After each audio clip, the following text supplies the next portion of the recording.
नमस्कार, सुप्रभात मित्रों। जीवन की पाठशाला में बहुत सारी बातें हम सीखते चल रहे हैं, सब रंग में उसकी चर्चा करते हैं ताकि नई बातें सीखकर हम आगे से आगे बढ़ते चलें। पिछले दिनों मित्रों एक जापानी पर्यटक से मुलाकात हुई, कुछ वक्त उनके साथ बिताना हुआ। वो 10वीं बार भारत आए थे पिछले 40 वर्षों में और भारत का भ्रमण उन्हें बहुत अच्छा लगता है, यहाँ की संस्कृति बहुत अच्छी लगती है। मुझे बहुत अच्छा लगा उनसे मिल कर के, और यहाँ की बातें तो हैं लेकिन वहाँ की बातें जानना मैंने ज़्यादा ज़रूरी समझा कि हम भी उनके बारे में, उनकी संस्कृति के बारे में समझें। उन्होंने 5 बहुत प्यारे शब्द सिखाए मुझे, जिनकी चर्चा आज मैं सब रंग में आप सबके साथ करूँगा। पहला शब्द था इकिगाई, और इसका भाव ये उन्होंने बताया कि हम अपने जीवन के उद्देश्य के प्रति पूरी तरह स्पष्ट होते हैं कि हमें अपने जीवन में क्या करना है और उसी के प्रति समर्पित भाव रखकर आगे बढ़ते हैं। चाहे जो जिस भी फील्ड में है, उसे स्पष्ट है कि मुझे अपनी लाइफ में क्या करना है और उसके प्रति समर्पणता, यही हमारी देश के प्रगति का कारण है, यही हमारे जीवन स्तर को बहुत ऊंचा रखता है। बहुत प्यारी सी बात है ना मित्रों, कि हम भी अपने लक्ष्य के प्रति पूरी तरह से स्पष्ट रहें, उसके प्रति समर्पित रहें, और वो व्यक्तिगत लक्ष्य होने के साथ साथ वो मेरे देश के, मेरे समाज के विकास से भी जुड़ा हुआ हो। इस बात का भी हमें अवश्य ध्यान रखना चाहिए। तो गहरी सी बात है मित्रों, और आइए इसी गहरी बात के साथ चलते हैं आज के सुंदर सुवाक्य की ओर, तत्पश्चात और आगे बढ़ेंगे। धैर्य सबसे बड़ी शक्ति है। कई बार जीवन में परिस्थितियां हमारे अनुसार नहीं चलती। ऐसे समय में अधीर होने के बजाय धैर्य रखना ही हमारी वास्तविक शक्ति बन जाता है। धैर्य हमें सही निर्णय लेने, मन को शांत रखने और चुनौतियों का सामना करने की क्षमता देता है। जो व्यक्ति धैर्यवान होता है वह कठिन से कठिन समय में भी अपने लक्ष्य से नहीं भटकता। हर बीज को वृक्ष बनने में समय लगता है, इसीलिए विश्वास और धैर्य के साथ आगे बढ़े। दूसरा शब्द उन्होंने सिखाया मित्रों, नेमावाशे, अर्थात कोई भी काम करने से पहले बहुत अच्छी तरह से उस पर विचार विमर्श करें। अपने अंदर से भी, अपने बड़ों से भी, अपने साथियों से भी यदि बहुत अच्छी तरह से आप विचार विमर्श कर लेते हैं, अपने बड़ों के साथ, अनुभवियों के साथ, अपने शुभचिंतकों के साथ, तो आप एक सही निष्कर्ष पर पहुंच पाते हैं। तो एक तो बहुत अच्छी तरह से विचार विमर्श कर लें, और उसके पश्चात जो आपने तय किया है उसे इम्प्लीमेंट करें। नमस्कार, ओम शांति। खुश रहने का मतलब क्या? जब हम कहते हैं कि कोई व्यक्ति बहुत खुश है, तो ऐसा नहीं कि उसके जीवन में सब कुछ अच्छा हो रहा है। ये एक पक्का मान लीजिए कि किसी भी के जीवन में सब कुछ उसकी इच्छा अनुसार नहीं होता है, सब कुछ अच्छा नहीं होता है। परंतु कौन सदा खुश है कि जो समस्या के बीच में भी उससे ऊपर उठना सीखता है। जो व्यक्ति, कोई भी बात आई तो उसका प्रभाव है एक प्रकार का। समझो आपको कोई बीमारी हुई तो एक प्रभाव है, आपका जॉब चला गया एक प्रभाव है, बिजनेस में लॉस हुआ एक प्रभाव है। तो इन सब प्रभावों से ऊपर जो व्यक्ति उठता है, या तो जिसने वह कला को सीख लिया है, वह व्यक्ति सदैव सुखी है, वो सदैव संतुष्ट है, खुश है। तो बस इस बात को सीखिए। ये नहीं सोचो कि ये सुख शांति ये सब कहीं से मुझे मिलेगी, ये मिलेगा तो मैं सुखी हो जाऊंगा। नहीं, सदा पल भर के लिए चलेगा। भी आपने कोई चीज पर आधार रख लिया तो थोड़ी देर के लिए आप खुश होंगे, वापस दुखी होंगे। वो चक्कर है, वो चलता ही रहेगा। परंतु सदैव आपको खुश रहना है। तो बस इस कला को सीखो कि परिस्थितियां आती रहेगी, जाती रहेगी, परंतु मैं उससे ऊपर हूं। न कुछ अच्छा हो तो बहुत खुश हो गया, न कुछ ऐसा हुआ तो दुखी हुआ। बस इसको एक डिटैचमेंट भी हम कह सकते, एक ऊपर उठने की बात कह सकते। ज़्यादा मुश्किल नहीं है, सिर्फ आपको थोड़ा अभ्यास करना है, एक विस्डम को धारण करना है, तो यह बात सहज हो जाएगी। ओम शांति। तीसरा शब्द मित्रों, काइज़ेन। काइज़ेन, काइज़ेन का भी अर्थ बहुत प्यारा सा है कि हर दिन छोटे छोटे सुधार अपने अंदर करते चलें तो आपको बड़ा बदलाव निकट भविष्य में दिखाई देगा। कई बार व्यक्ति बड़े बदलाव के लिए ही अपने आप को सोचता है कि एक झटके में बदल डालूंगा, लेकिन वो बड़ा झटका लगता नहीं, और लगता है तो बहुत देर से लगता है।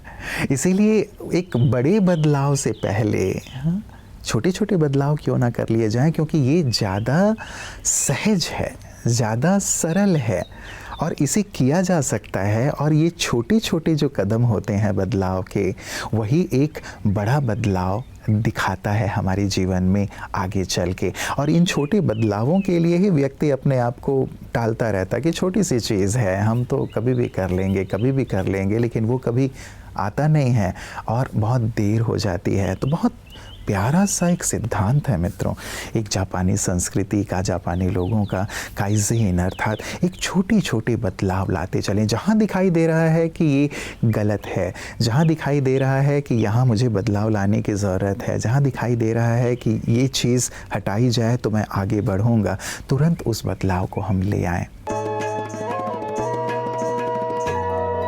ओम शांति। तो हम सभी पिछले कुछ सालों से योग दिवस मना रहे हैं और इस जून मास में वो 21 जून को अभी आने वाला है। तो इस विषय में कुछ बातें मैं आपके सामने रखना चाहूँगा। योग और राजयोग वैसे देखा जाए तो एक ही वृक्ष की दो शाखाएं हैं, परंतु उनकी दिशाएं अलग अलग है। योग का संबंध शरीर से है, शरीर के स्वास्थ्य से है, परंतु राजयोग का संबंध आत्मा से है और आत्मा के योग से है, आत्मा के स्वास्थ्य से है। और लोगों के मन में जब राजयोग ये शब्द प्रयोग किया जाता है तो एक मन में विचार आता है कि क्या ये वही राजयोग है जो कि महर्षि पतंजलि ने सिखाया था? तो इसका उत्तर है नहीं। वो जो राजयोग था, भले नाम दोनों एक ही है, परंतु ये जो राजयोग है इसका संबंध शरीर से कम आत्मा से अधिक है। ये जो राजयोग है इसमें हम रीढ़ की हड्डी को सीधा करके केवल नहीं बैठते, परंतु यहाँ चेतना को सीधा किया जाता है। तो इस योग दिवस में हम केवल योग ना करें, परंतु योग के साथ में राजयोग जो कि एक जीवन शैली है, उस जीवन शैली को अगर हम अपनाते हैं तो इससे अधिक अच्छा इस जीवन में और कुछ हो ही नहीं सकता। और जैसे मैंने कहा कि राजयोग तो एक वरदान है, तो ये जो राजयोग हमारे जीवन में अगर आ जाता है तो हम यहीं इसी समय अपने जीवन में राजा बन जाएंगे। वो योग जो है वो हमें शरीर को साधना सिखाता है, परंतु राजयोग से हम अपनी आत्मा को साधते हैं। तो नाम भले दोनों के समान है, योग वो भी योग है, ये भी योग है, और परंतु इस योग में और उस योग में बहुत बड़ा अंतर है। जैसे एक और अंतर है कि वो जो योग है वो हम आंखें बंद करके करते, परंतु ये जो योग है इसमें हम आंखें खुली भी रख सकते हैं और आंखें खुली रखकर हम ध्यान करते हैं। मतलब इसका अर्थ ये है कि ये योग केवल हम सुबह सुबह नहीं करते या केवल शाम को नहीं करते, पूरी दिनचर्या में हम, लक्ष्य तो ये है कि पूरा दिन हमारा योग में बीते, परंतु इस योग में हम जितना हो सके अपने आप को योग युक्त बनाते हैं, अपने आप को युक्त युक्त बनाते हैं, अपने आप को जीवन के प्रति जो हमारा कृतज्ञता का भाव है उसको हम बढ़ाते हैं। तो कहने का तात्पर्य यही है, सार रूप में यही कहेंगे कि ये राजयोग केवल हमें अपने से नहीं जोड़ता, परंतु इस राजयोग की यात्रा तो अपने से तक तो है ही, परंतु अपने से उस परम सत्ता तक हमें ये राजयोग ले जाता है। अच्छा, ओम शांति। चौथा शब्द मित्रों उन्होंने सिखाया पोमोडोरो। पोमोडोरो का भाव है कि आप कोई भी कार्य 25 मिनट तक करें और उसके बाद थोड़ा ब्रेक लें, 5 मिनट का ब्रेक लें। इससे आपका फोकस बहुत अच्छा हो जाता है। बहुत ही सुंदर सा एक तकनीक है जो उन्होंने अपने जीवन में अख्तियार किया है और जिसे जी कर के देखा है। हम भी अपने कार्य क्षेत्र में इसे करके देख सकते हैं मित्रों। पढ़ रहे हैं, पढ़ते पढ़ते 25 मिनट हमने पढ़ा, 5 मिनट थोड़े से हम रिलैक्स हो गए, कुछ म्यूज़िक सुन लिया, थोड़ा टहल लिए, थोड़ा हमने पानी पी लिया, उसके बाद किया। उनका कहना था कि इससे आपका फोकस बहुत अच्छा हो जाता है, क्योंकि यदि लगातार आप कार्य कर रहे होते हैं तो धीरे धीरे आपका फोकस कम होता जाता है, रुचि कम होने लगती है, आपका कंसंट्रेशन कम हो जाता है और कई बार वो जो गुणवत्ता आनी चाहिए वो गुणवत्ता नहीं आती है। आज मनुष्य आत्मा को हर दिन एक प्रश्न अपने मन में सदैव उठता रहता है कि मुझे इतना दुख क्यों है, मैं इतना अशांत क्यों रहता हूँ, दुख अशांति के असल में कारण क्या है। परमात्मा हमें बताते हैं कि मनुष्य आत्मा के दुख अशांति के कारण उनके मन के अंदर की व्यर्थता है, वेस्ट थॉट्स है। व्यर्थ संकल्पों के कारण मनुष्य आत्मा के मन अपवित्र हो जाते हैं, मैले हो जाते, अशुद्ध हो जाते हैं। जैसे अशुद्ध पात्र में कोई भी वस्तु डालो तो वो खराब हो जाता है। अशुद्ध कपड़े पहनने से, मलिन कपड़े पहनने से मन भी खराब हो जाता है। इसी तरह मन में जब अशुद्धता आ जाती है, मनुष्य आत्माएं व्यर्थ से अपने आप को घेर लेते हैं, तब मनुष्य आत्मा दुखी और अशांत हो जाता है।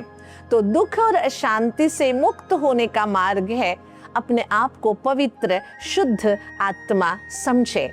जब हम पवित्र शुद्ध आत्मा समझकर कर्म करते हैं, देह भान से मुक्त हो जाते हैं, जिसके लिए परमात्मा ने खुद के बारे में कहा, न माम कर्माणि लिम्पन्ति, मुझे कोई कर्म लिपायमान नहीं होता, क्योंकि वो न कर्म कॉन्शियस में है न बॉडी कॉन्शियस में है। लेकिन हम मनुष्य आत्माएं कर्म कॉन्शियस में भी आ जाते, मैंने किया मैंने किया मैंने किया। और ये जब मैंने किया, मैंपन की अभिमान आ जाते हैं, तो मनुष्य का मन अशुद्ध हो जाता है, अपवित्र हो जाता है, जिसका ही रिफ्लेक्शन है अशांति, दुख, जो मनुष्य आत्माओं को छोड़ ही नहीं रहा है। 5वीं सुंदर सी बात मित्रों, जो शब्द सीखा वो था गनबरू, और इसका भाव उन्होंने कहा, कभी भी हार ना मानना, मैं कर सकता हूँ, ये भाव अपने अंदर रखना। जब ये भाव रहता है कि मैं कर सकता हूँ, कोई भी कार्य मेरे लिए असंभव नहीं है, भले मैं करता हूँ और उसमें मुझे हार मिल भी जाती है, लेकिन उस हार को हार ना मानना, लेकिन एक स्टेप समझ लेना कि ये और आगे बढ़ाने के लिए, मुझे और अनुभव देने के लिए आया है। बहुत प्यारी सी बात है ना। हम जीवन में जब आगे बढ़ रहे होते हैं तो कई बार निराशा घर करने लगती है, जब कभी हमारे जीवन में हार होती है या हमें लगने लगता है कि पता नहीं मुझसे हो पाएगा या नहीं हो पाएगा, तमाम प्रकार की तकलीफ़ें आती हैं। तो लेकिन मैं कर सकता हूँ ये भाव और मैं हार नहीं मानूंगा, ये भाव अपने आप में बहुत बहुत महत्व रखता है सफलता के लिए, मंजिल पर पहुँचने के लिए। तो मित्रों, बहुत सुंदर से ये 5 बातें हैं जो सचमुच उनकी जीवन शैली में हैं, उन्हें आगे बढ़ाने वाले हैं, उनकी संस्कृति का अंग है। हम भी क्यों ना इन्हें अपने जीवन में लाएं और विकास की ओर आगे बढ़ें, क्योंकि हमारी ये सुंदर सी पाठशाला सीखने की पाठशाला है, जहां हम सबसे सीखते हैं और अपने आप को बेहतर बनाते हैं। तो और भी बेहतरीन बातों के साथ कल पुनः आप सभी से मुलाकात होगी। तब तक के लिए नमस्कार। ओम शांति।